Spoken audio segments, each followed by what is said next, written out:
Hello, everyone. Welcome to the Night's Watch. I'm Jacob. I'm Alex. We're still not accredited in any way. I am not a sports journalist, neither is he. We're just here to talk.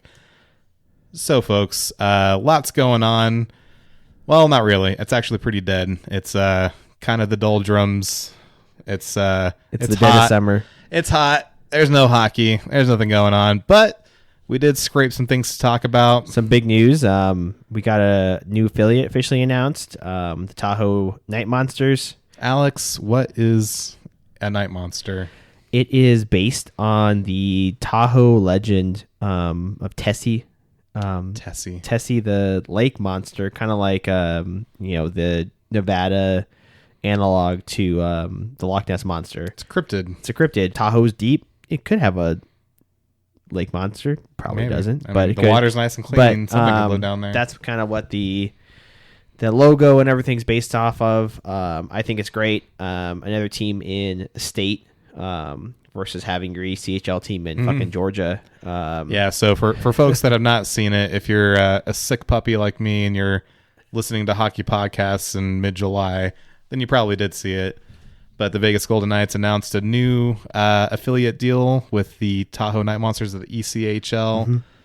Savannah Ghost Pirates have moved on. I think they're affiliated Florida with now, right? I think the so. Florida Everblades moved to another team because they won a few of the ECHL championships, two or three in a row. 3 in a row, I think. Yeah, and then they moved to another moved to another affiliate this next season. I think may have been Carolina. Yeah. But Savannah moved to Florida, which makes sense geographically. But we got another good geographically good third pro hockey team in Yeah. Nevada. All thank you to Mr. Bill Foley. Yep. So that's exciting.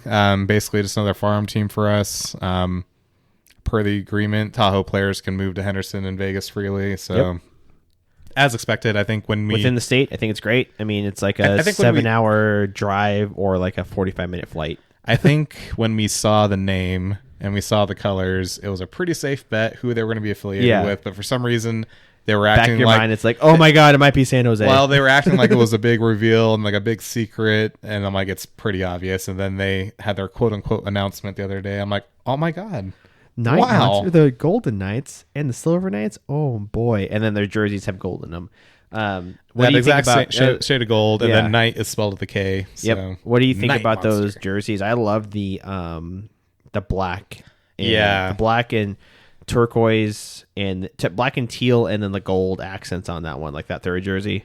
To me, what really cracked me up with those jerseys is that each one has a different logo, and I love that. It's just a different level of zoom on the monster. I think I love the black one the most because it's zooming on the eyeball. Whereas the white ones are like the whole monster. Yeah, I'd say the white one is the whole monster, and then the gold one is the monster's head, and then the black one is zooming in on the eye. So it's basically just looking at the jersey and going enhance. I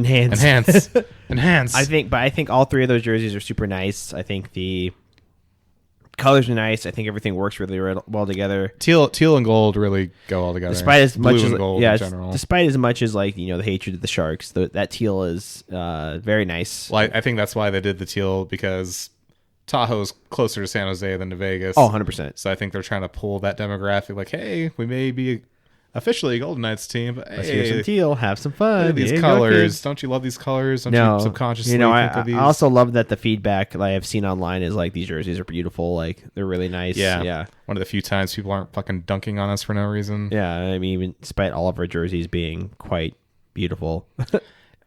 Yeah. I mean, Silver Knights, both the standard jerseys are really nice, but then that black, the black nameplate and then the logo, just the Henderson logo in general is just so clean. But that black alternate we introduced this year, the one with the kind of like the stylized knight and fortress. That's the only reason I might not get a Tahoe jersey, is because I want to save money for that one. I want to prioritize getting the black Henderson jersey, because we actually go to Henderson games. I'm not planning a Tahoe trip anytime soon. Tahoe's super nice. I would love it. It seems beautiful. My cousin beautiful. lives up there, and she posts stuff on Instagram, and I'm like, wow, this looks amazing. The only thing you have to contend with is fat, hungry black bears that break into your house to eat your fucking food. Yeah, well, I deal with coyotes trying to eat my pets, so Hey, I'll take the black bear.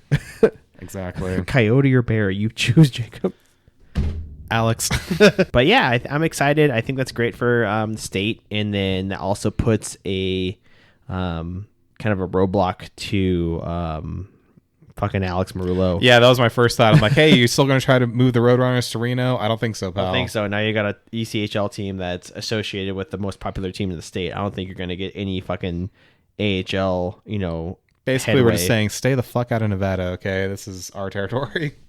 I hate that he was able to retain the rights to the AHL team. I think that's fucking horse shit, I think. It is. And did you see the news today? I guess a lot of the Goodwills in Arizona are now just suddenly packed with Coyotes gear. Yeah, because he had to buy out all of the remaining stock, Mm-hmm. and there was a lot, and then he just bought it out and they just donated it all as a write-off. Yeah, so we're going to take a little road trip to Phoenix and I'd get be some down, Coyotes get some gear. sick Coyotes gear.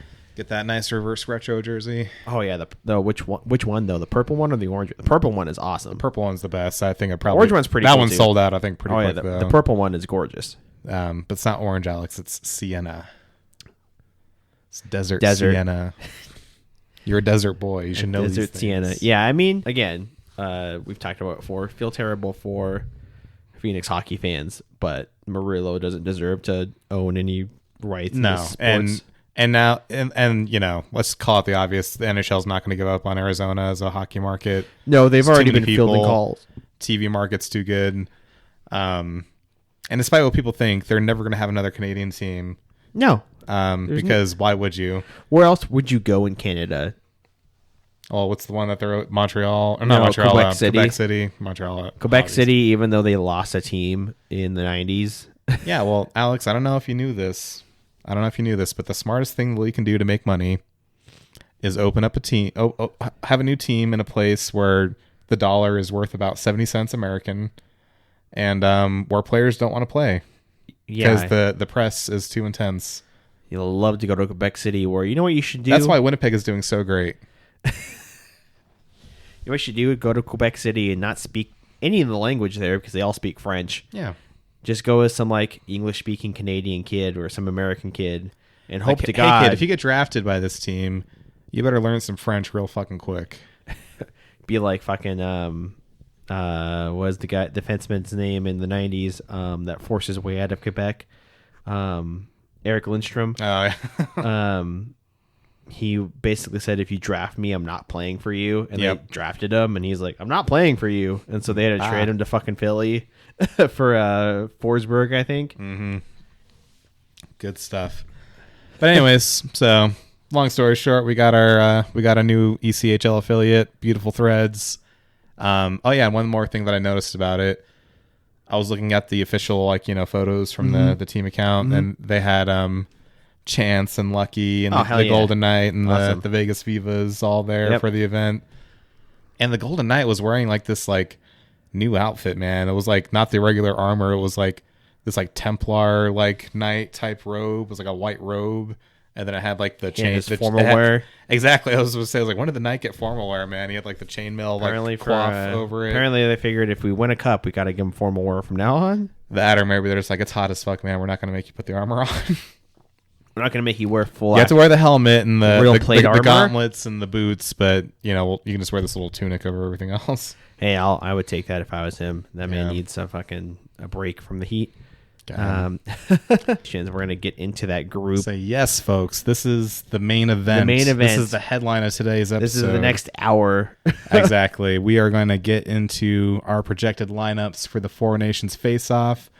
A little reminder, in case you don't know, this is going to take place of the All-Star game this year. And, dude, I am so fucking hyped for this. I think it's going to be the first international hockey that we get to see. I think it matters as more. being young Yeah. and experienced Golden Knights fans. I think it matters. I 100% believe it matters way more than the All-Star game because it's Oh yeah, easy. because it's you're playing for your nation. It's just like Olympics adjacent. Well, what's something that is frequently said about the All-Star game? Oh, it's cool. The skills competition's cool. It's a fun event. Whatever. But the game itself is usually pretty bad. Whereas these guys want to prove something. They want to prove that their nation's the best. At Exactly. hockey. You're representing your country, and it's crazy to me. I've seen a lot of people kind of saying that they're not excited for it or they don't think it's going to be good. I'm so excited for it. Yeah, like obviously they're going to be playing. They're not going to be playing to like hit an injury, like, you know, hard, but they're going to be playing relatively, like they're going to be playing Olympic level hockey of like, we want to score, we want to win. Exactly. And obviously the Olympics are the big one. Obviously a proper World Cup would have the other countries and non-NHL players, but folks, this is what we got. This is what we got. This is probably the best. We just had quite the drought of international best on best hockey. This is probably the best situation we've had in a regular NHL season outside of the Stanley Cup playoffs. This is the best kind of tournament that we have in a while. Like, you know, you have the juniors and those matter a lot, but like we haven't had true on Olympic level or professional NHL All-Star level. Like the NBA sends their guys to the current Summer Olympics. You don't have that level of competition and talent. And you're gonna tell me with a straight face that these guys didn't grow up dreaming of representing their country. Oh, I can damn well tell you that fucking getting a medal. Connor McDavid and Connor Bedard and just Canada alone. Like, dude, Kyle Connor, Jack Eichel, the Hughes, all three Hugheses. I think the only best on best that Connor McDavid got to play was that the last World Cup of hockey where they had that stupid like Team North America where it was like America and Canada combined. I'm like, give me a break. Yeah, like, people are gonna love this. Like, not people, players are gonna love this. It's gonna matter more than them. I'm gonna love it. I'm gonna show up to the brewery with a Team USA jersey. Oh yeah, fucking Eichel stamped on the back. Yeah, the only time I'm let's go. The only time I'm country patriotic, overtly patriotic, is the Olympics and it brings it out of me, man. And then like USA versus other countries' sports competitions. Oh, it brings it out of me, man. Brings it out of me. I'm gonna be wearing an American flag cape and running around. I'm ready.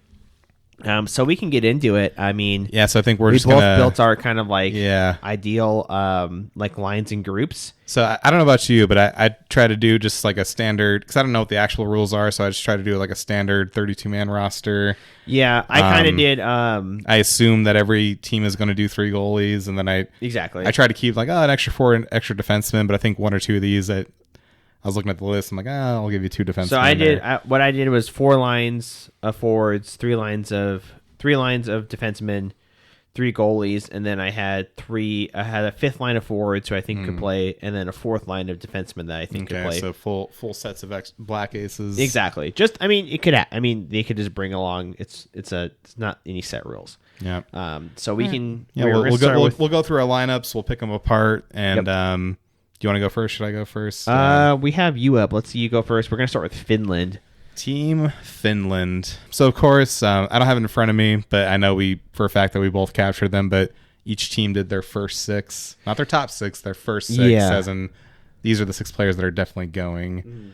So we have that, and then we both try to beef up the roster from there. Can I say some of the projected lineups I've seen, like even from like the NHL, were terrible. Yeah. Like I think for Finland, they had Samuel Ersson as a goaltender. Yeah, I saw that. I was like, "Are you kidding me?" Like, yeah. Well, we'll get into who we think is more deserving, and we'll get into it when we talk about Canada. But I don't think either of us have Connor Bedard. I do. You do? Okay. I do. Well, we'll have that debate in a little bit. But anywho, we're going to start with Team Finland. And man, I really like this center core. So the center group is really, really good. Their forwards are actually pretty solid, but the center group is great. Yeah, so I think I'll just move through my lines. I'll start with the center. I'll move through my pairs, my goalies, and then let you pick it apart. Yep. First line, naturally, I have it being centered by Alexander Barkov, Stanley Cup winner, one of the best centers in the world. No argument. Yeah, exactly. On his wing, left side, I have Arturi Lehkonen. Right side, Mikko Rantanen. Love it. I mean, I'm pretty sure I have that same group. If not, Lehkonen might be on the second, but you can't argue Barkov and Rantanen. They're 2 horses. That's some of the best hockey players in the world. There's just no question. Easy. Second line, I have it being centered by Sebastian Aho. Love him. Left wing, I have Mikael Granlund. Right wing, I have Eric Haula. Where's your making a Haula on the wing? He's a little older. He's a little older. Yeah, and I kind of went back and forth on this, but I think I really the way I made these lines is like I'm putting all my emphasis on the centers. And I want if you're centers can play wing, but I want the best centers playing center. I get it. And to me, Hala was a guy that I'm like, you can move him to the wing. Yeah, Hala's not the best and center. He's still fast. He's still fast. He has a scoring touch. He's there's a reason why he's still playing a depth role in like his career is so long. Exactly. And to me, you have to think like this is best on best. So like he usually doesn't get to play with a guy like Sebastian Aho. Yeah, exactly. Now he does get to play with Sebastian Aho.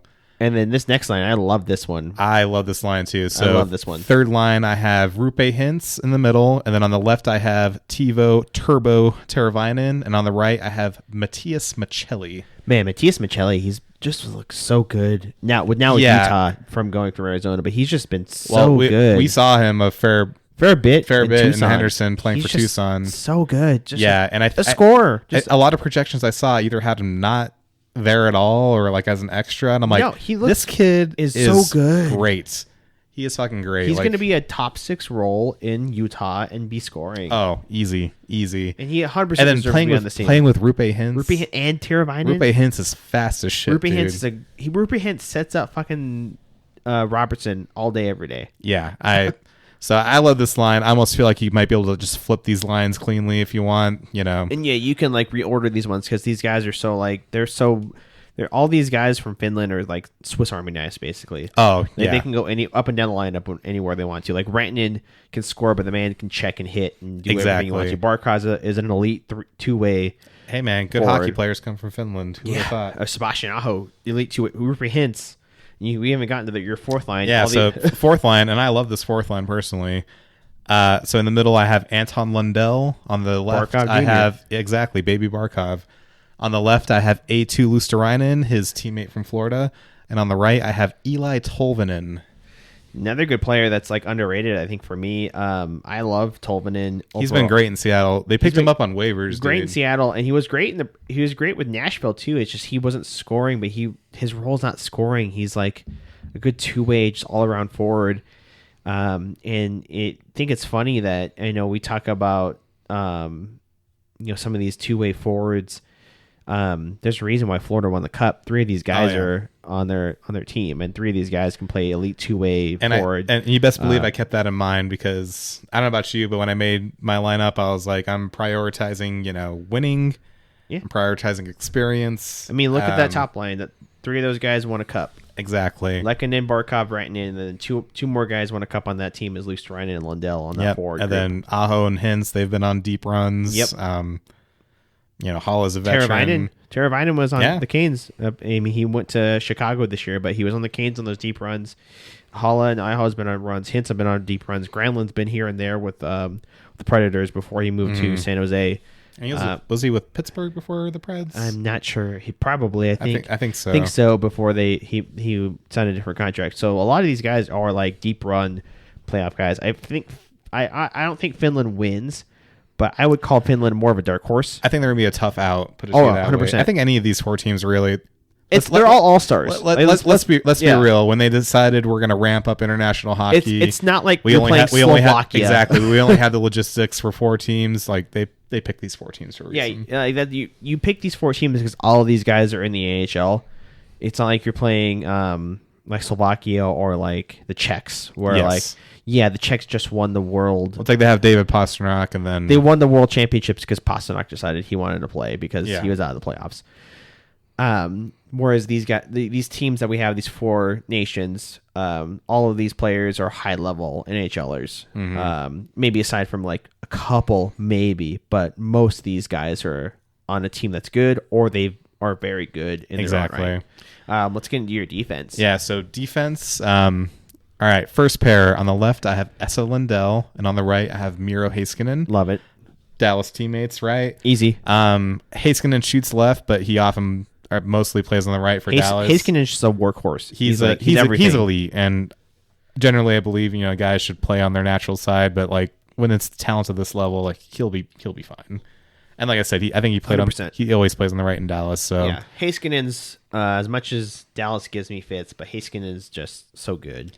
And incredibly good at his game. Everything that he does he's great. And these last 2 playoff runs, I really realized just how fucking good Esa Lindell is. Esa Lindell, I feel like he doesn't always get the the recognition he deserves. But because he's not scoring, but he's a good just two-way defenseman. He's very good defensively. Good in his own zone. He's very good defensively, but he's always somehow good for like 20, 25 points. Like exactly. And he's always like a plus like 20. Yep. Like you can. But I love that. I love that pairing guy. too because Lindell's like a good anchor in his own zone, but Heiskanen is good two-way, but he's got enough speed to get back if he needs to. Exactly. And, I kind of stuck to the old formula of D pairs of, stay-at-home guy and offensive guy. And plus, they're so familiar with each other. Exactly. So there's so much, like, Finnish chemistry from Dallas. I know. Dallas and... I know. We could have had Hakanpää on here. Well, I was going to say, we'll get to it, but I did end up leaving Hakanpää off just because I don't know if he's going to play again. I don't think he might play hockey but ever if again. he was healthy, you best believe he'd be in this top Hakanpää 6. would have been in the top 6 with... I 100% agree. He would have been on my second pairing. Yeah. Be that as it may, my second pairing right now is Nico Mikkola on the left and Rasmus Ristolainen on the right. What's your reasoning on Ristolainen? Ristolainen has been he's been kind of, not, I say kind of again, he's been pretty bad last couple of years. I will say this is where, to me, it kind of falls apart a bit for Finland. Finnish defense kind of hurts. Yeah. I think, he plays on the right and he has an offensive touch. Yeah, I think Mikkola's a good anchor. Mikkola's a good defensive defenseman, Stanley Cup champion.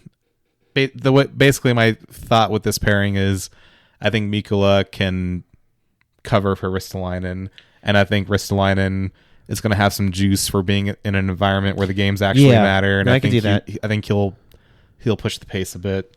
He has it in him. He does. He has it in him. He's just. I think to me, he's just like a classic case of he got overpaid and now everyone thinks he sucks. Exactly. No, I could see that. It's like a and he's been working with it's like a Ilya Labushkin or like Alexander Romanov situation. And he's been working with Torts, and I think Torts really got his game to a good place. Yeah, I know. I agree with you. So I can understand that was my thought. That was my thought. And then bottom pair, I have Juuso Välimäki on the left and Olli Mata on the right. I love that bottom pair. Välimäki was really good in Arizona, and then Mata is just solid. Mata always been solid. Yeah, Mata's a Stanley Cup champion. He's played international. He got a bronze medal. Yep. And he's just a good defensive defenseman. Mata's on Detroit right now, right? He's on Detroit right now. But 2-year deal. Solid. Just good. Just a good defenseman. Agreed. He's kind of like a right shot Braden McNabb to me. Yeah, just solid guy. He's always going to bring you. You know what he's going to bring you to the team, and if he's on your bottom pairing, especially in a international situation, I think you don't have any problems with that. Yeah, and Välimäki's got enough speed and youth and offensive ability that he can kind of push that play when he needs to. He has an offensive touch, but not so much that I would put him on the top 2 pairs, but I think on a bottom pair, I think it's good for a bottom pair. Yeah, and then getting your goaltenders. Yeah, so I'll hit my two dress goalies, and then I'll hit my 3 extras. So I don't think there's any debate here. Starting is UC Saros will be the starter. Where the debate might come in, I have Ukko-Pekka Lehkonen as the backup. Yeah, and then my 3 extras. I went 2 forwards because the defense. Well, Ville Husso, you have Ville Husso on here too. Yeah, as your extra, but that was who I was talking about when we were talking about Detroit's goaltending. Was Ville Husso. He's kind of fallen off since he moved away from St. Louis. Kind of when he took the net from Bennington that one year, and then he got a good contract in Detroit. He was all right, and that's not like amazing. He lost his job to Alex Lyons. So Alex Lyons, it's not good. I mean, Alex Lyons is decent, but he's not like a top end starter. Like it's not a guy you lose your job to. But your extras were Arvidsson and Kapokako, right? Yeah, and like I said, I try to do extra goalie, extra offense, extra defense, but I didn't really see a defenseman that was really maybe what's his name from Buffalo, Jokiharju. Henry Jokiharju. I could see that. Yeah, he's decent, but I think he's overshadowed by power. Yeah, power. Obviously Rasmus Dahlin and then Victor Olofsson. Not Victor Olofsson. Yeah, Victor Olofsson. Forward. Is that who we just picked up? Who was the defenseman that was injured last year for Buffalo? That got paid $4 million. Everybody was having a shit fit over it, but he's actually a good defenseman. Oh, Samuelsson. Mm-hmm. I think he's Finnish or Swedish, but he got paid. I think it was like $4 million for 6 years. And I thought it was a great contract because he's like a good anger guy. But yeah, so I did Arvidsson. there's some offense there. There's some creativity there. You can plug him in. He has a hard time staying healthy, so who knows if he'll even be ready. And then Kako is just kind of confusing. He could be good. He could get amazing, or he could just be not good at all. He's just good enough to be a healthy scratch on Team Finland. Exactly. I'll go through mine on Finland. I have it a little different. I think we get pretty similar here and there. So my top line, obviously, Barkov in center. I don't think that's any argument. That's like we'll just say it's undisputed. It's undisputed. It's Alexander Barkov is your top line center. There's no way it's not going to be that. And then I have Mikko Rantanen on the right wing, and then I have Sebastian Aho on the left wing. So you gotta, like I said earlier, you can move those centers to wing pretty easy. Mm-hmm. But I don't want to say I'm shocked, but you really want to put Aho on the wing? I do, because I do know that he's not in my starting 12 forwards. Aho and Rantanen, I believe, played with Patrick Laine in the World Juniors, and they've already had great chemistry together. And that Finnish team that played in the juniors, I think, won gold when they did play together. So kind of putting that back together. I like that. And you know what? This will be a pretty fast line. I think. Super defensively responsible. That's a great playmaking. Great just all around. Just like they're willing to get into the corners, two-way play. They're going to be a nightmare for like Canada. And then Rantanen can be the trigger man. Exactly. And then so on my second line, I have Rupe Hintz.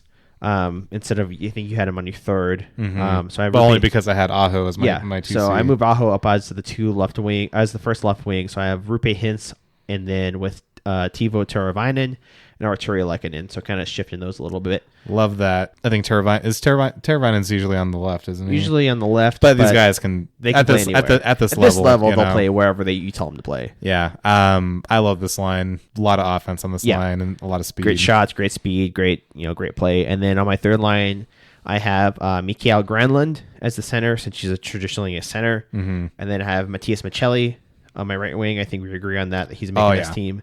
And top 9 for sure. And then I have Ilya Tolvanen as my left wing on the third line. Love it. I think good third line. They can play both ways. They can score.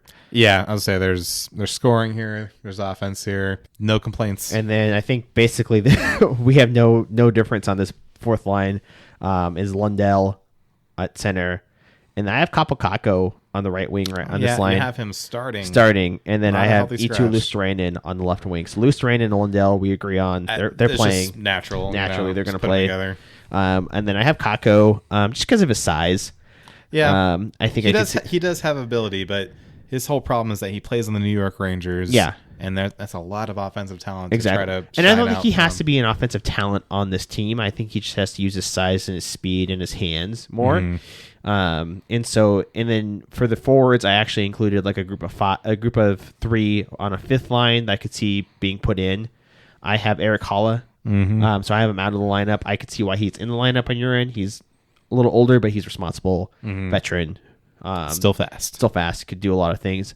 I have Patrick Laine as a scratch. It's entirely dependent on his injury and his mindset coming into this thing.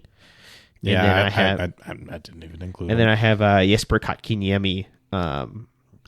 I've seen a lot of lineups, a lot of projections with him. Not only on the roster, but I don't think he's starting in the top 9. There's no way. I just with the talent that's in front of him. I really hate calling people a bust, but like, let's be real. Like, no, I agree. He had like half of a decent year, like once. I agree. I don't think he starts. I think he may be a scratch. And then, obviously, I didn't have.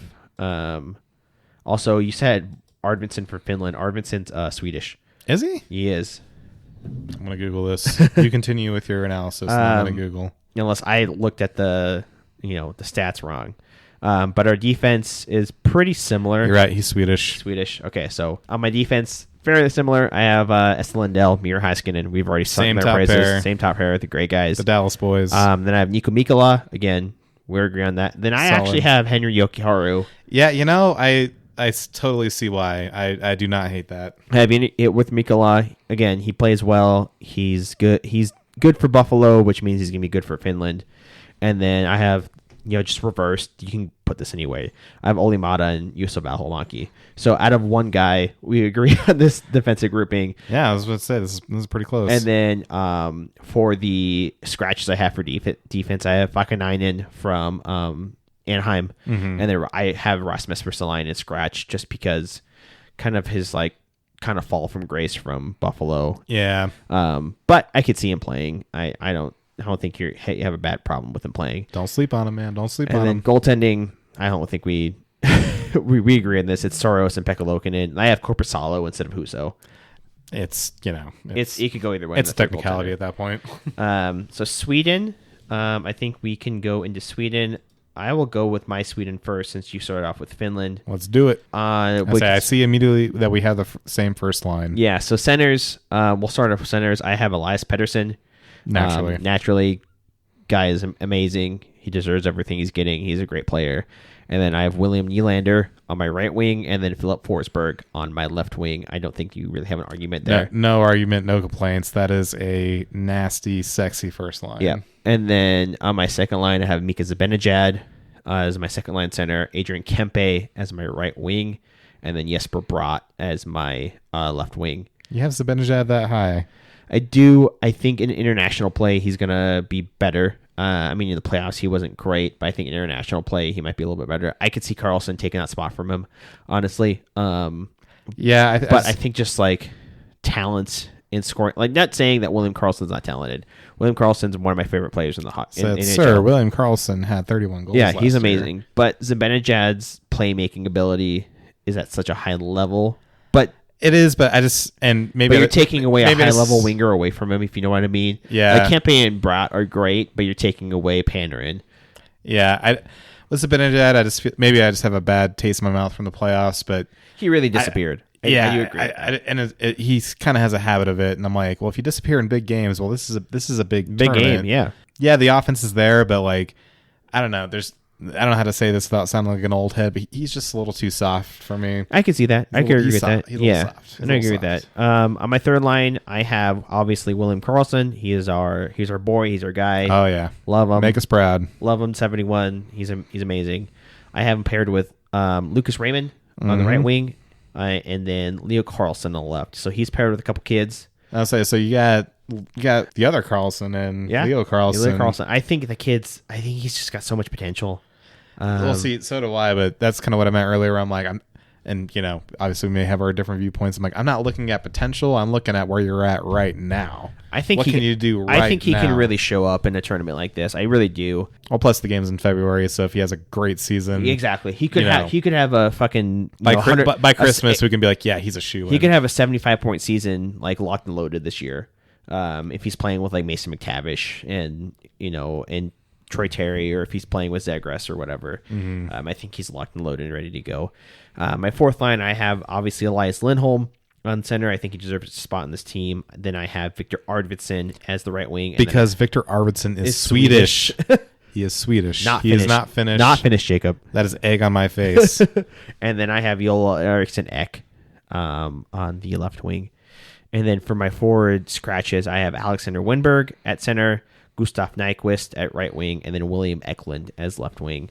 And then on the defense, this defense is actually pretty good. Yeah, they have some good defensemen here. So I have Gustav Forsling, who showed up who he was, in the Cup final. Oh, after great. We just saw what he did to fucking Connor McDavid of all people. Looked really good. And they got Rasmus Dahlin, so we know he can shoot, he can score, he can play defense. He's great. Good balance pairing. And then I love this pair for me. Victor Hedman, and then Matthias Ekholm. That would be a very hard pair to play against. Really good. I love this pairing to the point where I'm like, I would say flip it. I would have this as top pairing. Yeah, because Hedman brings enough offense too that he could run an offense if he needed to. Mm-hmm. And then I have Jonas Brodin and Rasmus Anderson on my bottom pair. So I don't have these guys, but I'm glad you included them because I really thought about it. To the point where I was like, dude, if Jonas Brodin has the first good 2 months of the season, he's going to make it. He's making it. Yeah. He's been solid. And I put Erik Karlsson and Ekman Larsson as scratches for me. I mean, I know people are going to say, well, Erik Karlsson scores and he does this. He really wasn't that good in Pittsburgh this year. I think we have very similar feelings on Erik Karlsson. What I will say, though, is that he was one of the first 6 named, so I'm like... that's playing. That's right. He's playing, so even if he's on the bottom pairing, he'll play, but like... He's very one-dimensional. He's going to be 100% a liability. Folks, dear listeners, I don't know about you. This might be a radical idea. When I have a defenseman, a top defenseman, I want him to defend. Ideally, I want him to keep the puck out of the net. It's great that he scored 100 points once. That's great. Love it. He was also, a minus 23 or something? Minus 27, I think. 26, yeah, 27. That's record-breaking. The only, I think I repeated this like 100 times 2 seasons ago, but the only Norris-winning defenseman to have that high of a plus-minus ever, or not that high of a minus ever. See, Alex, you're a filthy Vegas fan, so you don't realize that plus-minus is not a real stat. What you need, you need out of your defenseman is a guy that just shoots the puck and doesn't defend. Where did San Jose finish again? Second to last? Say like 30, 31. 30 to 31? Yeah. And Chicago was like... They may have been 32 and Chicago was like 31 or 30 because I think Chicago didn't finish last, but they still got Bedard. Well, you know what my favorite quote about Erik Karlsson is this is from Elliot Friedman on 32 Thoughts. He said that a lot of people told him with Erik Karlsson, the key to Erik Karlsson to get these point totals out of him is you just have to let him do what he wants. You can't expect him to follow your system. You can't expect him to defend. You can't expect him to play the right way on the right side of the puck. What you have to do is just let him do whatever he wants with no structure or consequences, and he'll rack up hella points, and you will also lose 60 games, but he will get his cookies. Jesus. He will get his cookies. Jesus. He's great, folks. Norris winner for sure. Best defenseman. He doesn't play on the penalty kill, by the way. Yeah, you're going to need that. And then for goaltenders, I have Markstrom and Ullmark. And then as a third, I have Gustafsson. So we had the same, spoiler alert, we do have the same 3. But you're putting Markstrom over Ullmark. I think it was close call, but I don't know. I think I would put Ullmark over Markstrom. I could see him flipping. Honestly, I just put Markstrom in just because of the experience. Ullmark's got a good experience too, but like I could go either way on those. I mean, you could flip-flop them if you needed to. One thing that kind of changed my thinking on Linus Ullmark is that year he won the Vezina. I was kind of like, okay, he's a product of that freak of nature Boston team, whatever. Yeah. But I actually did look it up, and I was looking at the defensive numbers. What was it? I forgot the stat, but I just remember thinking like it was kind of the opposite of what I thought. I thought Linus Ullmark was the product of the team, but I was like, actually, I think Linus Ullmark's just really good. Yeah. Yeah. No, I agree. He's good. I can see him flip-flopping either way, but we can get into your guys's. All right. So for Team Sweden, like I said, when you did yours, we have the same first line. Elias Pettersson in the middle, Forsberg on the left, William Nylander on the right. Yeah, no disagreement there. There's easy.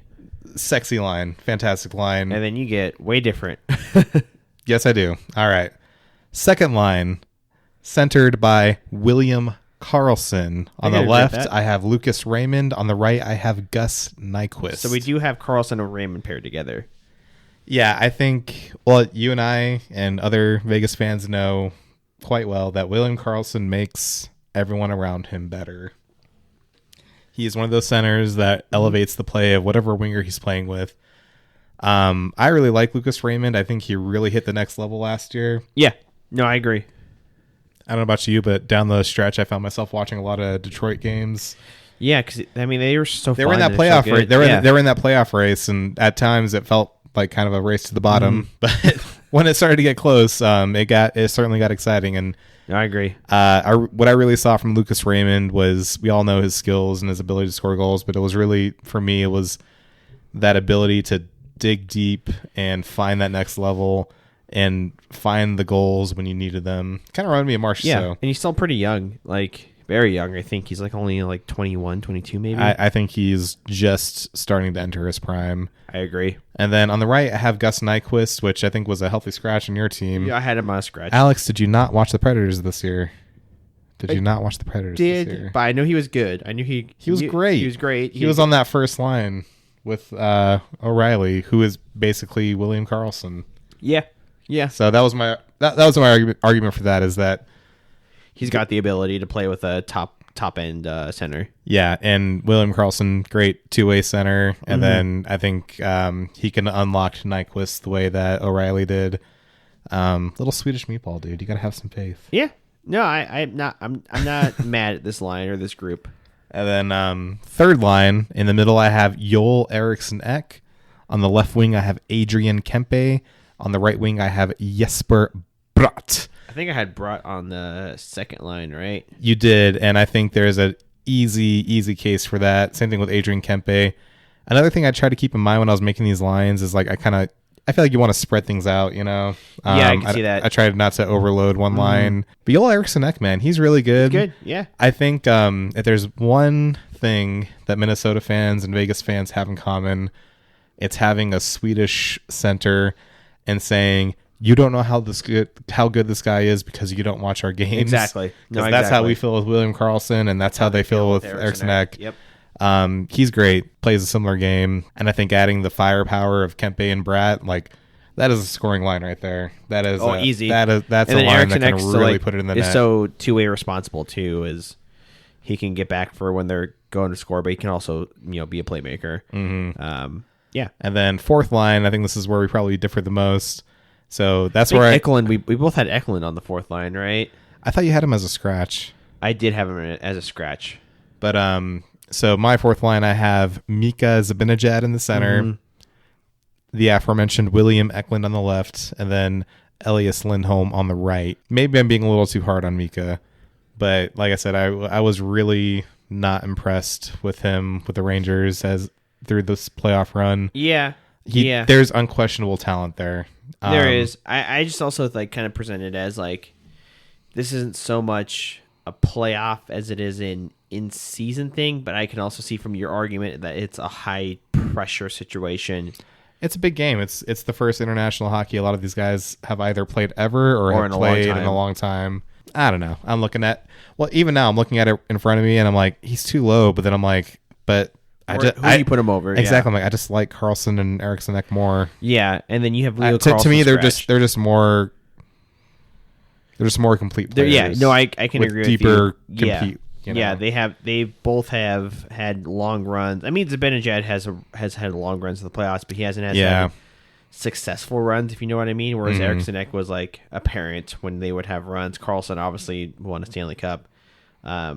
And then Zibanejad has been close, but it wasn't like amazing. You know what I mean? Yeah, and then he didn't take anything over. And then to also to give him credit, like I said, I try to build these lines in a way where I was spreading the wealth, and I'm like, okay, if you have Mika on your fourth line, that's a great fourth line. Yeah, especially when you're playing games against Canada and America, like you need that. You need to spread those positions. You need to get that depth. You need to roll those lines, get those matchups. So I don't know. That was my thought. Let's go into your defense. It's similar, but you've got a name on here that I did not include. Yeah. So defense. I'll just go through my pairs. Top pair, I have Victor Hedman on the left, and then Erik Karlsson on the right. Maybe I'll let my deep-seated hatred of Erik Karlsson just get to me and having a scratch. I also have that deep-seated hatred, and I acknowledge that we all have our own biases. Maybe that's why I have William Karlsson as the 2C, and I'm sure I have some other sneaky picks there. But the thing with Karlsson that we both know is that he can put the puck in the net. He can't defend. Yep. But to me, it's almost like Evan Bouchard. I'm like, production does mean something. And to me, if you pair him with a guy like Victor Hedman, I don't want to say like Hedman can basically cover for him, but Hedman can cover for him. Yeah, Hedman's got enough ability. To me, Hedman is still a top 5 defenseman in the NHL. I agree. And yeah, Hedman can also put the puck in the net, but he's a two-way guy. He's plays strong defense. Yep. I don't know. I was just like, this is a pair that can score, but also Victor can cover, can hold it down. Yep. So that was my reasoning on that. Also, I was like, well, if I name him in the first 6, I'm assuming there's maybe not a mandate, but I think it's safe to assume he'll be playing and probably be playing good minutes. Yeah, I forgot he was selected into that first 6 a group. Yeah, so he's playing regardless, but it's because you know more than the average NHL writer, Alex. I guess so. But anywho, second pairing, I have Gustav Forsling, Stanley Cup champion, on the left. And then I have Adam Larson on the right. I did not have Adam Larson in my lineup. I mean, I'm surprised I missed him, but he's really been good wherever he goes. Exactly. I think he is such an anchor on that Seattle team. Yep. Kind of an unsung hero. I agree. Just plays great defense. Forsling also plays great defense. It's not like the top pair situation where he's going to be asked to cover for something. I think together they just both can either shut it down or score. Yeah, exactly. I think that's a good pair. I really like. I completely forgot about Adam Larson, but I think that's a good inclusion. Yeah, so I like him. And then wherever he falls, I think he deserves to make it. Wherever he falls, we'll see. Yeah. And like I said, I did try to kind of spread the wealth a bit. Yep. Last pair, I have Matthias Ekholm on the left, and I have Rasmus Dahlin on the right. That's so great. And I think I was going to say you could probably flip those pairs, but then I'm like, well, I don't want Forsling on the bottom pair. Exactly. I think the Swedish defense is actually extremely solid because you have you don't have Brodin and Anderson or Ekman Larson. It's funny is I did have Anderson for a while. Then I did a last minute tinker this morning, and I ended up dropping him and plugging. So there's a solid, I would say, like 9 to 10 back in. Yeah, 9 to 10 defensemen that you could just include in for Sweden that could all play. Sweden is very strong on defense. Where they lack in forwards, they have a very strong defensive group that they could play. So and we didn't even talk about another guy that you have as a scratch is Hampus Lindholm. Yeah, the puck eater himself. It's funny because I did have him in my starting 6 defenseman until my last minute tinker. I think I don't want to say he dropped off, but the last year or so he wasn't quite where we're used to him being. Right. I mean, he was kind of the star guy for Anaheim, just because he was doing so much. Yeah, and then the first few years in Boston, he was pretty great. He was incredible. So I would not be surprised if he, was in the first 6 guys. Oh, not at all. I mean, again, like we said, there's 10 guys that could play for this Swedish defense. Exactly. And then Matthias Ekholm, as much as I fucking despise the Oilers, he's so good. He is a great defenseman. That's like literally the best move that team made. And ever. I would say that single-handedly turned their fate around. From being eliminated in the first from being either not making the playoffs or being a first-round exit to going to a Stanley Cup final. Exactly. To one, having a good second round against the eventual champion, and then next year making it to the final. He was a trade deadline pickup right when we won the cup. He was picked up at the deadline the year that we won the cup, and so he had a full season to play. He certainly was a pain in the fucking ass to play. But then he had a full season to play. With that defense and with Bouchard, and that really helped him. I think that really propelled that defense into at least having an anchor 1 and 2. You know what I mean? Yeah, and he can drive offense too. I agree. He can play in the power play. I know this for a fact. Power play too, right? As I say, I know this for a fact because when we played against Edmonton in the playoffs, and Keegan Kolesar got thrown out of the game for hitting him. And he was laying out on the ice. Like he got fucking shot. Like he got murdered. Like he got shot. He sprang back up and he was on that 5-minute power play. So, good for him. Don't hold it against him. Great player. I would have done the same. Oh, yeah. And then Rasmus Dahlin. I mean, guy's an offensive engine. The monster. And like I said, you could probably flip these pairs. You could reorganize these pairs as much as you want. I mean, plus you got Lindholm and Brodin and Anderson. You've got so many options. In this group. Yeah, I just try to do the old classic, pair an offensive guy with a defensive guy. Yeah. I don't know about you, but I also looked at the size, and I'm like, I don't want to pair with 2 small guys, so I try to keep Swedish at least one big guy per pair. The Swedes are pretty big, though, outside of Rasmus Dahlin. Oh, they're just a big people, Alex. They're huge. They're fucking Vikings, man. They pillaged England, bro. Yeah. Yeah. I don't care. I not to say I don't care, but I don't mind any of these picks for you on defense. The Swedish defense is just so solid. good. It's solid. You can put a bunch of names in there. You can plug and play. Yeah, they're good. And then I think all of our goaltenders are the same. We just have Ullmark and Markstrom flip flops. Exactly. So we both have Ullmark, Markstrom, Gustafsson. I honestly think I could see either way. Ullmark or Markstrom could flip. Same. I ended up leaning towards Ullmark, but 2 solid options. Nothing to complain about there. No, and then great goalies. my extras were Hampus Lindholm and Leo Carlson. Yep. I do think Leo Carlson makes the team, whether he plays or not, and maybe maybe they'll put him in for a game here and a game there, or maybe they'll just start him. But he might make it over William Eklund, in my opinion. I could see that. Just because I think his Eklund size, our Carlson's just huge. Yeah, he's fucking big. He's 6'3", and he's not even 20 years old yet. And he has some explosive. He has some explosive talent. He's a playmaker. He's got great hands. There's a reason this kid went so high in the draft. Exactly. And I know I was kind of saying, well, I'm not too interested in having rookies, but sometimes you need that young. William Eklund's only a year or two older. Exactly. Than he is. So like sometimes you need that young gunslinger energy, and like you said, he's fucking huge. He's so talented. Dude.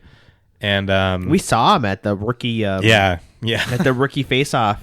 It was the classic hockey player thing. A monster. Where you're like, wow, you're so much taller than me, but you have the face of a child. Yeah, he's just he's just huge. He's got so much talent. A great future for him.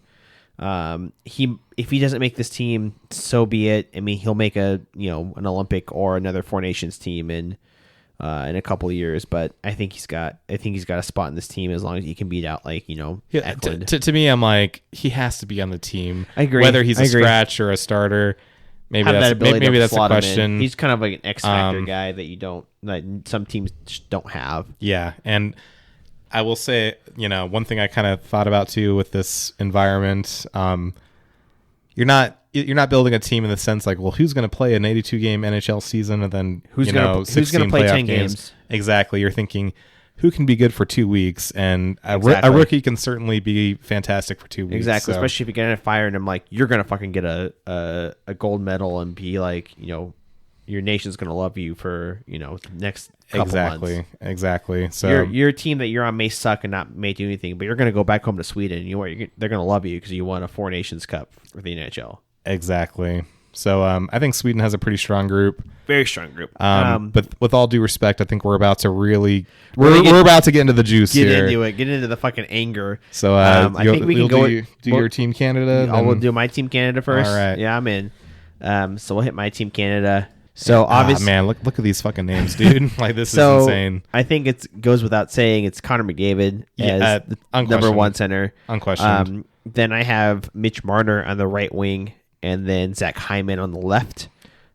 I think I've seen a lot of projected lineups where they don't have McDavid and Hyman together. I'm like, why would you do that? Why wouldn't you? It just makes so much sense. They just perform so well together, and Hyman's just he scored like almost 60 goals. His contract might not reflect it, but he is an elite goal scorer. Yeah. And I feel like people get too caught up in the weeds of like, well, is he sniping it from the circles? I'm like, you don't have to. You have to get it past the goal line. Hyman's not sniping. It doesn't matter how you do it as long as you get it in the net. Hyman is literally, he'll stand in front of the net and hit it. He'll deflect it in. He'll be in the fucking blue paint and hit it in. You need net front guys. He does it everywhere. That is, I hate the Oilers. I hate them. Hate them. But that is probably one of the best contracts that has ever been signed in the last 20 years of the NHL. It was, to me, what turned the Oilers around was, like I said, the Ekholm trade and then the Hyman signing. The Hyman signing. $5 million. Who let Zach Hyman go, Alex? The Toronto Maple Leafs. Yeah. Those fucking dumb goddamn fucking East Coast Canadians. They could have signed him for $5 million. Alex, you can't do that because you have to give John Tavares $10 million. If they would have signed him for that contract, the Leafs could have had a cup at this point. Alex, can I ask you a question? Mm-hmm. Would you rather have John Tavares for $10 million, almost $11 million, or would you rather have Zach Hyman for about $5 million? I had fucking dog shit on my shoe for fucking free. Zach Hyman 100% for $5 million. Zach Hyman has done more than John Tavares has done in the last 3 years. Yep. So I think this is a great first line. And then I have a lot of playmaking. McDavid's a freak. Yeah. Hyman can bat it in. And then I have this demon second line. Nathan McKinnon as the second line center. Then I have Sidney Crosby on the right wing and Brad Marchand on the left. I don't hate that. I try to keep Crosby at center, but yeah.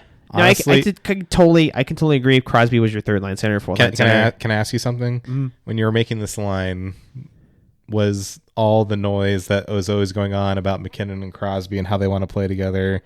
That factored in. Was that in your brain? It was in my brain, and I just think they're outside of the game and even like on practice, I feel like you read a lot about how they're just good friends. Yeah. And I think, why wouldn't you put that together? Well, it's funny because after Nathan McKinnon was humiliated by the Vegas Golden Knights, I do remember hearing a story about how Crosby basically reached out to him and said, like, "Hey, man, you were gonna get your cup. Like, he got his. He did. It's hard, but you're gonna get it." And then the next year they got it. So yeah, I could totally see because we weren't there to stop them. So, I could totally see Crosby not being a center. He can be a center on the third line. I could see him moving. Sidney Crosby's a guy that's a hockey player that I've never hated. Is amazing. It's impossible to hate him. It's impossible to hate him. He's such a good dude. Does everything great. I love Sidney Crosby. He can play anywhere in this lineup. And then Marchand is just he's Marchand. He's Brad Marchand. You may really hate him. Great two-way play, but he's a prick. Yeah, you may hate him playing against them, but Brad Marchand's a fucking great hockey player. Between Marchand and McKinnon, McKinnon has a temper, but that line would be a fucking bitch to play against. Oh, I can't. Yeah, they would just Crosby regardless. My stomach would drop into my ass every time I saw them hop over the boards. Oh yeah, because they would just be fucking in your face the entire time. Love it. No complaints. And then on the third line, I have Braden Point, who's I frankly think underrated. He is so underrated. Nobody talks about how good Braden Point is. Okay. He is disgustingly good. I'm glad you brought this up. Amazing. Every single year is so fucking good. Braden Point just elite center talent. Just no, but like you see the headlines like, oh, he scored this much, but no one talks about Braden Point. No, it's because he plays for Tampa. He's so fucking good. Some Canadian beat writer doesn't give a shit about Tampa. Braden Point is consistently, even though they're consistently like a great team. Yeah, Braden Point's consistently one of the best players, period, regardless of position in the fucking in the National Hockey League. I just don't know how you put it past him, and he's going to be playing third line on this Canadian team. The center core on this team is pretty scary. Pretty scary. So I have Brandon Point with Connor Bedard and Matthew Barzal. I think that's a good group. So I do have a bone to pick with you, Alex. Mm-hmm. Do you really think Connor? I honestly don't even know if Connor Bedard makes this team, man. I think he makes the team, and if he does make the team, I think it's just purely as like a PR, like exactly. That's what I mean. Hey, Connor Bedard's making this team just because Connor Bedard, come buy a ticket. Exactly, and that's what I mean. Connor Bedard's making this team regardless of his play. I will admit freely, I'm stealing this quote from Dan Powers of Empty Netters. But we had the same feeling. Connor Bedard only scored those points because he was playing on a fucking AHL team, and he shot the puck every time he got it. That's true. I agree with that. He's 5'9" and 19 years old. Yeah. Like to me, I don't think he's going to be able to hang in a situation like this. But he will get his glory. He will be a leader of Team Canada for years to come. But this year, I just don't see it. Here's the argument that's going to be made. The argument that's going to be made is going to be like, you can say that, but look what he did in juniors. But then the counter to that juniors argument, it was a World Junior Cup. Are they playing against junior They're players, all Alex? 18 and 19-year-old undersized kids. Are they playing against These are teenagers? Adults. Connor McDavid, Joel Eriksson-Ek, William Karlsson.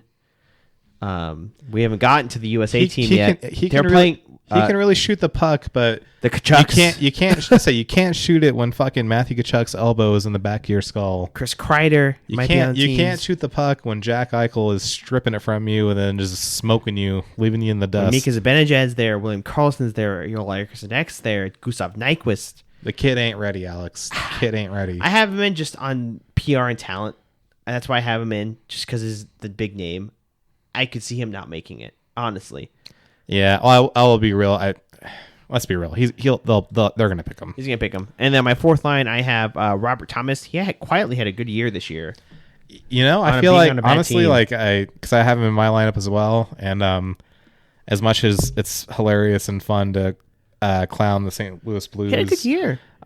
He's a great forward. He was, I think, over 82 points, right? He was a point-per-game player. And he's been very consistent the last 2 or 3 years. No, I think he makes it on this team. And then I have him paired with fucking Sam Reinhart, who was disgusting this season. And then Alexis Lafreniere, I think, also was really good. The best player probably for the Rangers outside of Adam Vlox in that playoff run, and Chris Kreider. Yeah, Sam Reinhart, fucking beast. I think Sam Reinhart squarely makes this team without question. And then Lafreniere, I don't know why I say Lafreniere. Alexi, I think he does make this team just out of like work ethic that he turned on this year alone. He looked really good. He's turned it around from possibly being a bust, just being, oh, this kid's great. I can see that. I think he's been pretty. He had a great year, and he had a strong playoff. So very good playoffs. Again, that kind of leads into that. Shows up in big moments. He was probably. I said this a few minutes ago, but he's probably the maybe second or third best team player on that team for the Rangers in the playoff run. Well, yeah, because when they're sitting there getting smothered by Carolina and Florida, by Florida, he was the guy that would come up with a big goal. That's why I had Mika Zibanejad in my fourth line because he did not. Yeah, no, Lafreniere was great. And then on my scratches, this might surprise you. Maybe not two of these names, but one of them. My scratch center is Suzuki, Nick Suzuki. I don't even have him on my roster. I have him as a scratch. I think he could scrape in maybe as a fourth line center. He's good. He's great. Mm-hmm. And then Marshy, I have a scratch, but he can make it. But it's just maybe dependent on how he plays during the year. We'll see how he plays. And then I have Steven Stamkos as a scratch. Alex, I could see Stamkos making this team just because of are insane veteran presence. Alex, you are insane. We'll see. You're talking about veteran. Alex, he's a 40-goal scorer consistently. I know. Consistently. But hear me out on NHL PR. It's going to be Bedard's making this team. Who, in this lineup, outside of maybe Lafreniere, is tossed. It's Lafreniere that would be tossed. He would be tossed. Easy. There are two names on this. But there are three names on this list. I know Stammer's a 40-goal scorer, but you want Stammer playing on the fourth line? We can get to my lineup, but I don't have him on the fourth line. And you probably have him in second or third line. But I could see it either way. It's just kind of this is how I would build it based on winning a medal. Alex, how many Stanley Cups does Steven Stamkos have? 2. And okay. I know. We'll see. I'm just busting her balls. But then on defense, it's pretty good defense. I have obviously Cale Makar as my number one defenseman, and then I have him paired with Evan Bouchard. That's a good pairing. And then I have Devin Taves and Josh Morrissey, and then Drew Doughty and Noah Dobson. My scratches, I have Morgan Riley and Mackenzie Weegar. Really good defense. Again, really good defense. I don't have Morgan Riley even sniffing a spot. I think he's underrated despite being on Toronto. I like Morgan Riley a lot. See, I was going to say, I think he's overrated because he's on Toronto. I think he gets too much shit thrown on him. Morgan Riley's a decent defenseman. Yeah, I can see that. It's probably true. That first line is pretty sexy. Makar and Bouchard. Makar is far and away. I think we've mentioned this before. Makar is a fucking freak. He's the best defenseman in the league. Easily best defenseman in the league. Makar is amazing. Cale Makar, whatever he's incredible. And unlike certain Swedish defensemen, he doesn't just score. He does everything. Defense. He is so fast. His edges are elite. His defense is elite. He does everything two-way. Bouchard's very one-dimensional, but that's why I have him with Makar, because Makar can cover up for everything. I do have questions about Bouchard, we'll say, but when you're playing with Makar, you're okay. And then Devin Taves, we know Devin Taves' ability.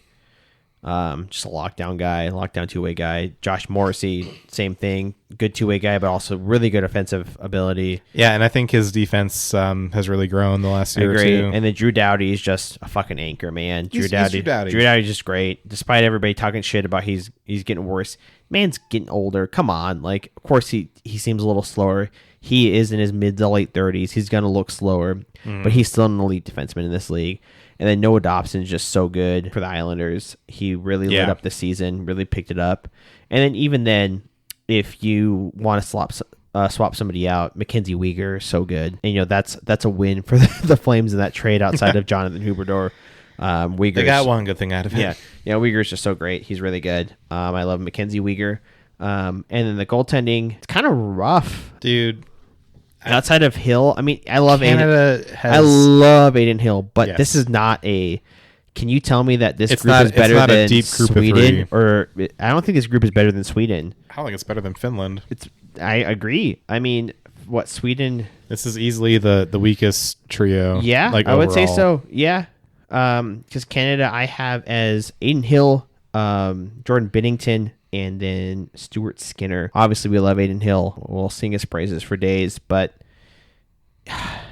this is all you got for Canada. Yeah, I don't even have Bennington on my team. And Bennington hasn't been good. I just have him just he was good last year. Decent. He was better than he was before. Yeah, he was like a 9-10. I forgot the GSA, but with where scoring at is in the league, 9-10 is pretty goddamn good. Yeah, but what we mentioned earlier is that Joel Hofer might steal that net this season. Oh yeah, Hofer looked pretty good. But yeah, I agree that the goal this might be the Achilles heel. I will say, because that's kind of a popular talking point, so I'll play devil's advocate a bit. I will say that the thing with goalies is that only one goalie can play at a time. Yep. And if Aiden is healthy and Aiden is playing the way that he can, it might be a non-issue.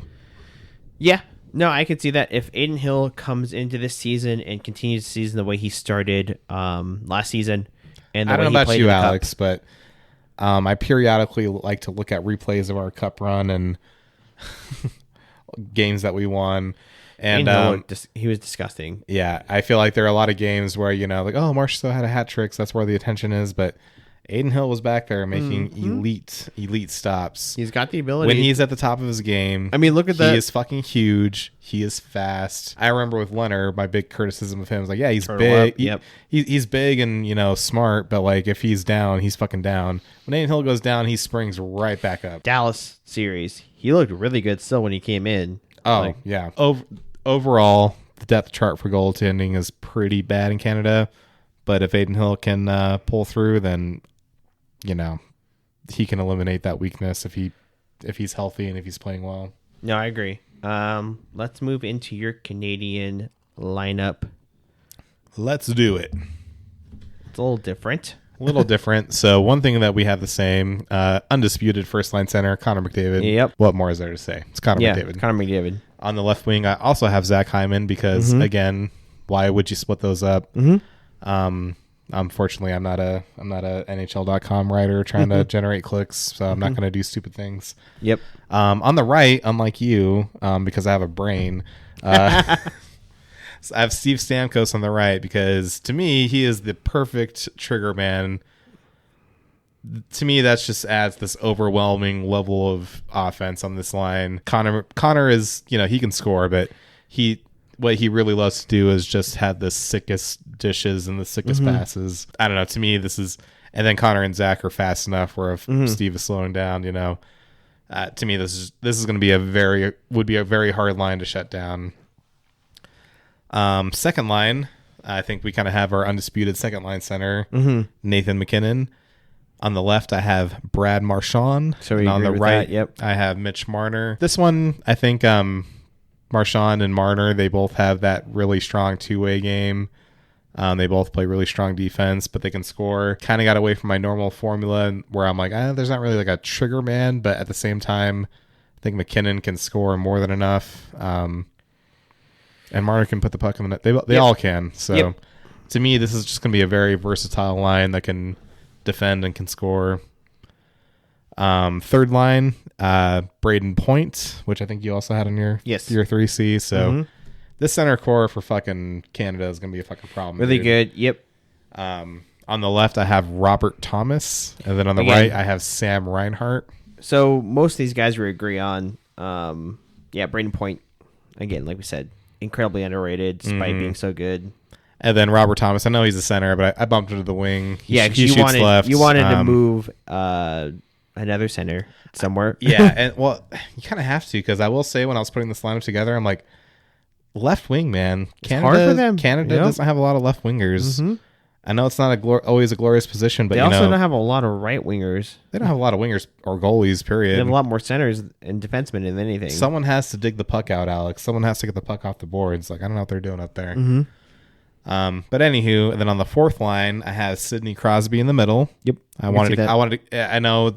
Keep him at center. It's kind of hard to think of him as a fourth line center, but when it's best on best, I would want to keep him in his position. Yep. I can see that. And then on the left, I have Carter Verhaeghe. And then on the right, I have Mark Stone.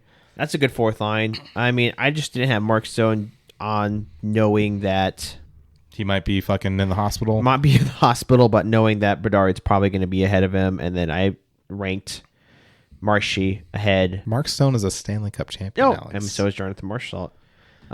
I think I also had, who did I have above him? Alexis Lafreniere. I can't do that. I just can't. I could see Stone going in, just based on veteran presence, elite 2A game, but it's also dependent on his health too. But really, Carter Verhaeghe over Lafreniere and Bedard. Alex, I told you I'm prioritizing championships and winning. True. Like I said, I cannot justify Connor Bedard even being on the team. Three of these four centers have won a cup. Yeah, I feel like I just couldn't let Verhaeghe slip. And even if you're not just going, oh, well, cup. He's an elite. Scratch. He's an elite scorer. Like, could not let him go. Yep.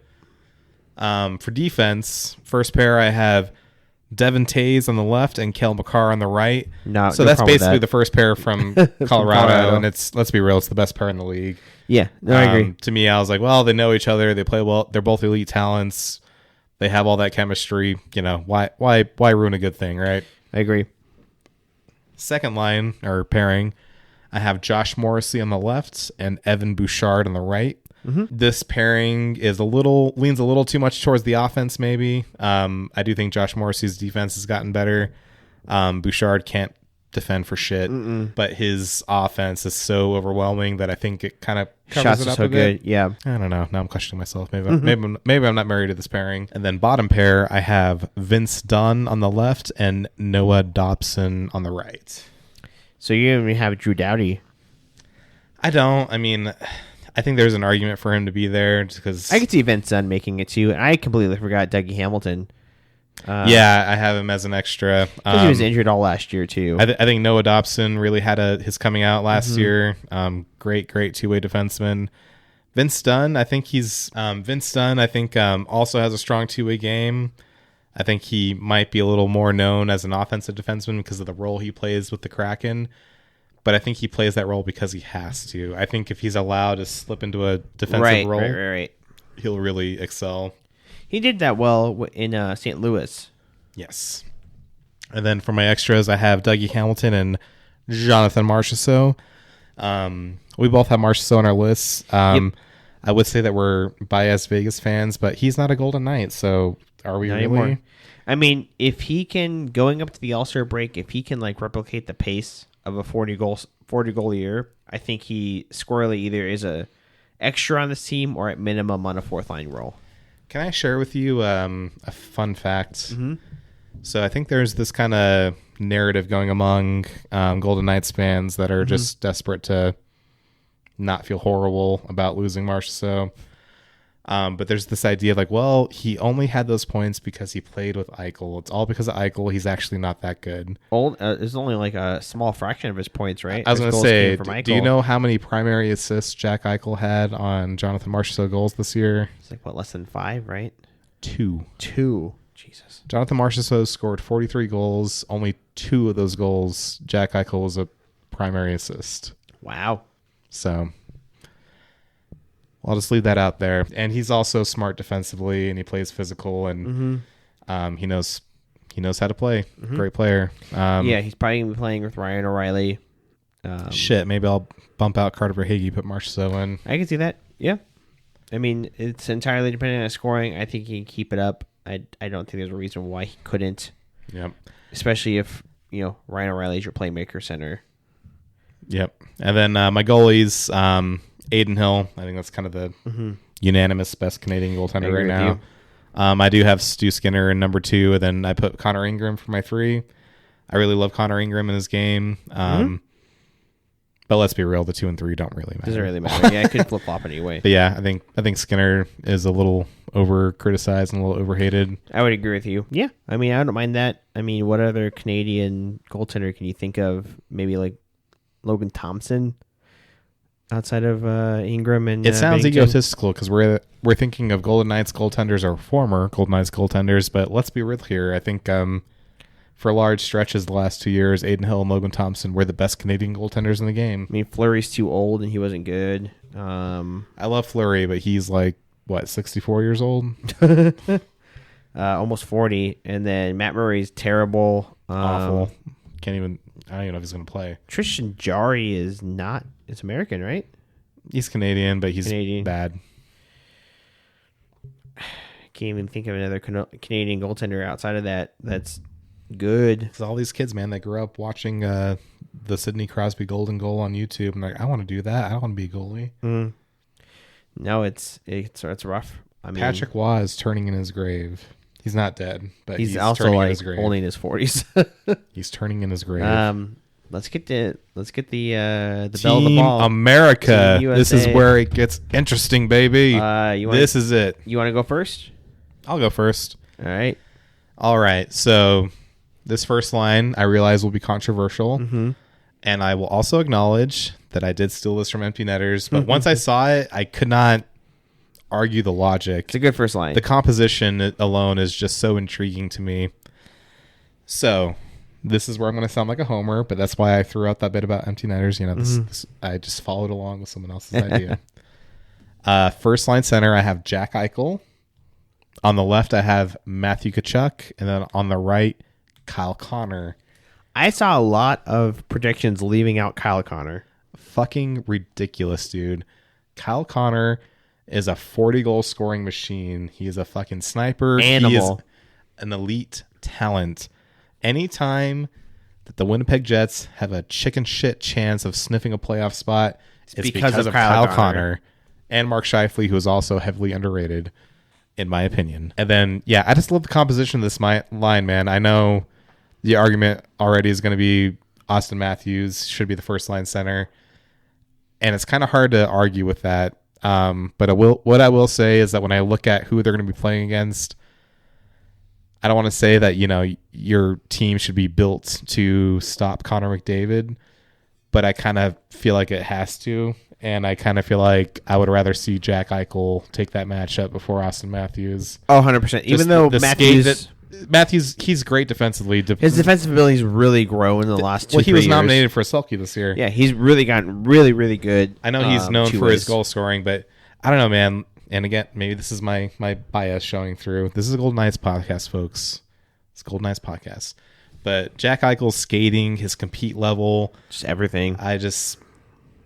I would put him there. And then Matthew Tkachuk is a piece of shit in a good way. He's an American piece of shit. And he's an American piece of shit for us. That can score, that can make plays. I don't know. I see this line and I see two playmakers. I see strong two-way game. And then Connor's strong skating, and then an elite sniper. Yep. To me, that's just the composition of a great line. No, I like that line. Second line, I have Austin Matthews. Great. And then on the left, I have Jake Gensel.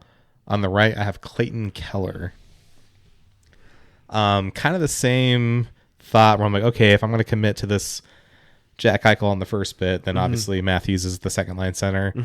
Clayton Keller, I think, is kind of slept on because he plays for Arizona, now Utah. He is a great passer and a great playmaker. Yep. I remember for long stretches of last season, he was on a higher scoring rate than Nathan McKinnon. Clayton Keller's elite. Just so good. And then Matthews, obviously, elite goal scoring. Jake Gensel, also elite goal scoring. To me, this is a line that can really score. But who sets up the play, though, is my kind of question. I guess Clayton, and I know he's not the center. I don't know. I just think it's kind of like Mark Stone, right? Like, you know, he's a right winger, but he's always the one creating the play on his line, no matter who he plays with. So that's kind of how I viewed it, I guess. Third line, I have in the middle Jack Hughes. On the left, I have Jason Robertson. On the right, I have Brock Besser. Don't mind this at all. I was going to say, I know I like that first line. This might be my favorite line on the team. Yeah. And to me, it kind of shows the embarrassment of riches we have. Oh, I agree. I've seen a lot of projections with Jack Hughes higher in the lineup or on the wing. Like I said, I try to keep to the traditional formula where I want a strong center core. Jack Hughes is fucking elite. Yep. I mean, look at that top three punch. Eichel, Matthews, Hughes. Like, good luck, man. Fucking good luck. Yep. Brock Besser is a sniper. Cool cat, cold-blooded killer. Jason Robertson, I think he really worked on his passing. I think so. And his playmaking. This is just a lethal line to me. Then fourth line, I have Dylan Larkin in the middle, Brady Tkachuk on the left, and Chris Kreider on the right. Don't mind it at all. I think Larkin, speed, heart, two-way play. Brady Tkachuk. I'm so sick of these lineups where they put Brady and Matthew on the same line. I know they're brothers. They don't have to be on the same fucking line. No, I They're agree. on the same team. They're in the same locker room. They don't need to play together. No. Like, putting Brady Tkachuk on, it's a waste. Absurd. It's a fucking waste. It's absurd to either put him too high or put Matthew Tkachuk too low. Exactly. And then Chris Kreider. I don't want to say this is the one position where I was like, I'll just put someone in there. But he's an Italian stallion. Is he Italian? No, he's Armenian. Color me corrected. He's an Armenian stallion. For sure he's Armenian, yeah. Vinny Trocheck's Italian. Yes, that's what I was thinking of. But to me, Kreider just provides that net front presence. Yep. Yep, he's so big. If you have Brady and Dylan firing pucks, well, he'll be there tipping them in. So yep. could not deny the impact of Chris Kreider. Mm-hmm. D pairs. So defense is so good. Team America is so good, dude. Yeah. I know we're biased, but Team America fucking sweeps, right? Yeah. I mean, is it even close? These are just the forwards. Now we're getting to the defense. Yeah. So on the left defense, I have Jacob Slavin. On the right, I have Adam Fox. It is kind of shocking to me the number of projections I had that do not even have Jacob Slavin listed. Really? Not even like as a scratch, like just not even making the team. Jacob Slavin's easily the best defensive defenseman in the league. Probably, yeah. He's, if not the best, second best. Like he's easily in the top right there. 2. It's probably him and Devin Taves. People are morons, Alex. Jacob Slavin's just so good. Just period. Yeah, I didn't even know he's American because he spells his name with 2 C's. So yeah. I assumed he was from Europe. Yep. But he is American, so. You pair him with Adam Fox. Adam Fox, obviously, elite 2A guy, elite offense. A little smaller, but that's why you pair him with Jacob Slavin, who is 6'3". Yep. Great dynamic pairing, if I do say so myself. Yep, I agree. On the second pair, on the left, I have Quinn Hughes. On the right, I have Charlie McAvoy. Love it. Kind of the same reasoning. Quinn is small, but elite offense and playmaking. He can defend, too. His defense has gotten way better the last 2 or 3 years. Yep. Probably a direct correlation to why Vancouver is suddenly good. Exactly. And then Charlie McAvoy, again, he can do it both, but I think his defense is elite. I'm using that word too much, and he's a big boy. Bottom pairing, I don't know if this is where I'm getting a little spicy, but I have Zach Werenski on the left and Brock Faber on the right. I just couldn't leave Faber out. I don't know where he was on yours, but... I think I have him as the 7th defenseman, but he can make the team easily. He was so good last year. It's crazy. If he keeps it running in Minnesota this year, how do you leave him off? The kid's a machine. He's so young and so good, and and he's got good size still for his offensive ability, and he's got good awareness in the defense too. Like he does it all.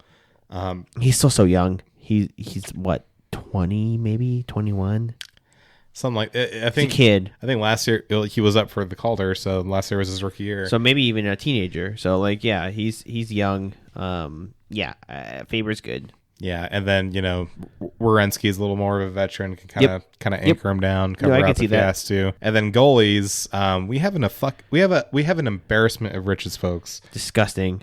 So my personal order, but I would not argue with a changing of the order. I have Connor Hellebuck as the starter. Yep. Jake Swayman as the backup. Thatcher Demko as the number 3. What really is crazy is that there is still Jake Ottinger. Oh, yeah? There are 4 legitimate elite goalies for this team. They can play this team. Yep. 4. One of those 4 is going to miss out on this experience, which is insane to me. I think it's between Swayman and Ottinger, honestly, depending how Swayman plays in Boston without Ullmark, and then how Ottinger plays coming off of like injury and like not a great long playoff runs. Yeah, long playoff runs. We'll see how he plays. You don't have Hellebuck as your number 1? I do. Oh, you do? Oh, 100% I do. I was going to say, because my only question was, I'm like, Hellebuck is kind of choked in 2 playoffs I in a can see row. Thatcher Demko could steal it if he really wanted to. Yeah. Depending on how he comes off the injury from the playoffs. It's Hellebuck's net to lose as the starter for the Americans. Yep. And then as my extras, I have Alex DeBrincat and Noah Hannafin. Elite. Great. Call me a bait. My bias shows again. I feel like Noah Hannafin has a good chance of making the team. On my Team USA, it's pretty similar but a little different. My top number 1 center is Austin Matthews. I have him with the left wing on Jason Robertson, and then on the right wing is Jack Hughes. Ooh.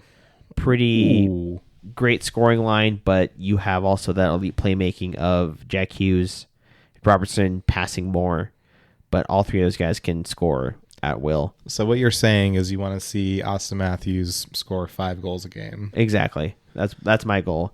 And then on the second line, I have Jack Eichel. I think that's without question. Eichel. He's going to be in the top. He's going to be either number 1 or 2. And then I have him paired with Kyle Connor on the left wing. I think we agree that Kyle Connor deserves to be in that top 6. Oh, yeah. Elite. And then I have Clayton Keller on the right wing. I think we both have Keller on that 2 right wing. Yeah, I love this line. I also had Connor paired with Eichel, but having Keller on that line as well. Like Eichel's an elite playmaker. Keller can play make, but shoot. Connor is just an elite, scorer. Yeah, exactly. You have 2 elite playmakers and then 1 elite sniper, but Eichel can also snipe. So love it. No complaints. And then on the third line, a guy that you did not have, I did have, is JT Miller. Yeah, I'm kind of questioning myself. JT Miller on the third line center. I have him paired with Matthew Tkachuk as the left wing, and then Brock Besser as the right wing. This would be a prick line, but can also score. And JT Miller is just an asshole to play against. Yeah, and you pair him with Matthew Tkachuk. And then, Tkachuk. And Brock Besser just burying a goal. Well, I was going to say it's that, again, the embarrassment of riches where we have elite playmakers and elite snipers all on the same line. And make no mistake, folks, Brock Besser is a cold-blooded killer. Mm-hmm. And on this fourth line, I went for size and just, pure size and monsters. Tage Thompson. That was another one I really struggled with if I was going to leave him off or not. Yeah, Tage Thompson as the center, Chris Kreider as the left wing, and then Brady Tkachuk as the right wing. Just size and still skill ability, but just big, fast. Man, the more that I look at this, man, it's like the lines are like progressively getting harder to play against. Yeah. And then as scratches, you had Dylan Larkin in. I have him as a scratch. I could totally see him playing. And then I have Jake Gensel as a scratch and Alex DeBrincat. I think we both had scratches.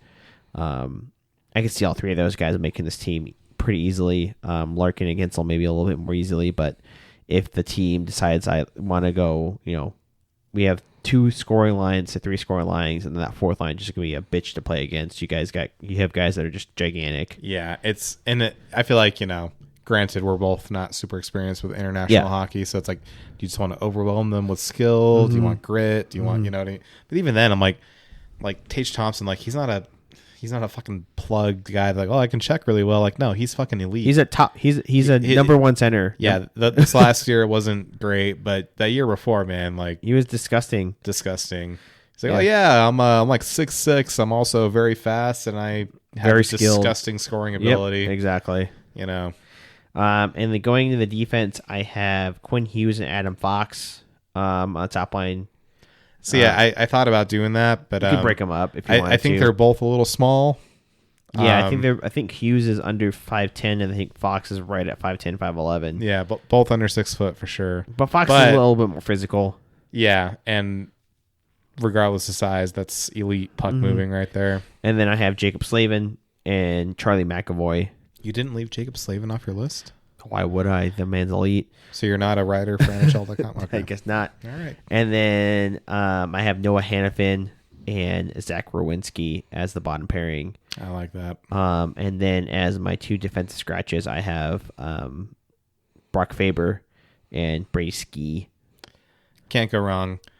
Yeah, I know I had Faber in, but I would not. I don't think I would not argue about having Hannafin in. Yep. Put it to you that way. Yep. And then my goaltenders, I have Elbuck starting, Denko as my 2, and then Ottinger as my 3 instead of Swayman. Yeah, I mean, like I said, it's almost not worth arguing over because like you have 4 great fucking goalies. Like you're already gonna have the best 3, regardless of who it is and what order they go in. Yeah, I mean, no, I think goaltending easily for the USA is the best out of this group of 4. I think it's just the best team. I think it's the best forward core, the best defense, the best goaltending. Like Team Canada has a pretty elite center core. Yeah, Team Canada. Yeah, you have a pretty you can move that McDavid McKinnon 1-2 punch is pretty gross. But even you have a Matthews Eichel, and then potentially JT Miller, and you have Eichel, Matthews, Hughes, and Larkin. Like you have. Like for Canada, you have to move Crosby to the 4th line center to get good matchups. Good matchups. Whereas, with the American team, you have 4 guys playing at their natural position, and then you have a natural center and Hughes playing on the wing. Yeah. I mean, you can mix and match, but call me biased, but the American team's so good. Team America smoke. Can we? I feel like we're hitting this new era with hockey where it's like, guess what? American players are taking over. Mm-hmm. The NCAA is becoming better than Canadian junior teams. Yep. The sands are shifting, man. I think so. I mean, I think depending on how these guys play, I think it's America's tournament to lose, just based on depth. I think Canada could win, just based on talent. But the depth of the U.S. team is just so elite. And we're talking about Dylan Larkin and Jake Ensel and Alex Brinkhead as possibly being scratches. Yeah. You do realize... And Vinny Trocheck is a scratch. Yeah. Neither of them had us on there, but he could easily be on there. Yeah. You do realize that this confidence that we're speaking with means that we'll probably... lose to like Sweden or something. I know. We just don't know the format. I think it's gonna be like a round robin. Yeah, man, fuck that. I'm not gonna be modest. USA, baby. USA. We'll go for it. I'm excited. I'm so excited for this, man. This will be awesome. You know what? We didn't talk about that. I can't wait for. I want to see what the jerseys look like. Yeah, no, I'm I agree. assuming they'll do new Canada, new USA, new jerseys for all of them. I hope. Nothing brings the patriotism out of me like competing against other countries in sports. Exactly. So I did a little last fun thing, like the rest of the world. So you did extra credit, Alex. Yeah, extra credit. We obviously left out the Russians, the Czechs, the Swiss. There's some names on this list that are really, really good that got left out.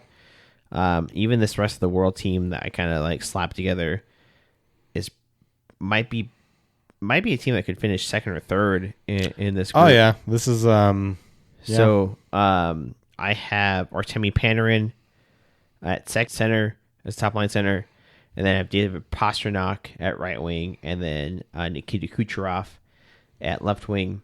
So 2 Russians and a Czech. Yeah, Czech might be a little difficult there. Oh, they're professionals and they all speak English. Exactly. This would be a sexy, unstoppable line for anyone. And then I have Anze Kopitar as the second line center with Leon Draisaitl and Kirill Kaprizov. And then I have Nico Hischier with Andrei Svechnikov and Tim Stützle. And then on the 4th line, I have Evgeny Malkin, Pavel Buchnevich, and Alexander Ovechkin. And then as scratches that you could honestly throw in if you wanted to, these guys are, plug and play is Martin Nekic, Oliver Bjorkstrand, and Nikolai Ehlers. That forward group there's a lot of... might be better than Canada's. Yeah. Oh, I don't know if I go that far. Probably better than Finland. Might be better than Sweden, too. Yeah. I mean, Canada, we kind of knew this would happen. When it's a Four Nations Cup, you're leaving a lot on the table. But this is what they could do on short notice with countries that aren't currently committing war crimes. Exactly. So. I mean, it's a good group of forwards. And then defense, obviously, I think this is where it kind of falls off. You got Roman Josi, obviously elite, really good. Philip Baronic, also very good. But then it's Moritz Seider, and then Ivan Provorov, who's had a rough year. That's where it starts to look shaky. And then Pavel Michnikov, Dmitry Orlov, and then J.J. Moser, and then Nikita Zadorov. So there's some talent there. But not nearly as talented as the other four defensive groups. I think you could assemble two really elite pairs, and then it kind of falls apart. Pavel Michnikov was really good for Anaheim. Really, really good. Good young defenseman. J.J. Moser, also very good. Kind of unsung. Oh, yeah. Kind of defenseman for Arizona. Yeah, we saw him a lot with Tucson. Yep. Good guy. And then Zadorov, kind of just like a really good... he just brings the vibe. Yep, exactly. Brings the vibe. And then this goaltender group is disgusting. All Russians, but it's disgusting. It's Igor Shesterkin, Sergei Bobrovsky, and Andrei Vasilevsky. You would have Vasilevsky as 3. I don't even know where you put them. Like all three of those guys are just so good. It's kind of like the American problem. All three of them are Russian, but this group of goaltenders are better than all 4 of the other. Oh. Easy. Like, just easy. I would put all 3 of these goaltenders above any other goaltender in that 4 group. Oh, yeah. Can we say safely that the best... Let me phrase it as a question.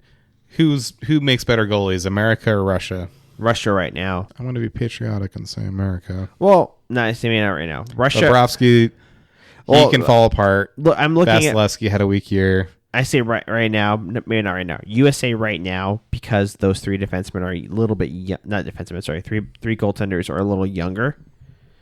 Hellebuck, Demko, Swayman, and Ottinger are younger than Shesterkin, Bobrovsky, and Vasilevsky. Mm-hmm. The Russian goaltenders are probably better, 2 to 3 years before that, whereas the Americans are better now. If that makes sense. Yeah, like there was a time where those 3 Russian goalies were definitely at a different level than the 3 American goalies are right now. But then you can also make an argument that they have some younger guys coming up, like in a Kochetkov in Carolina.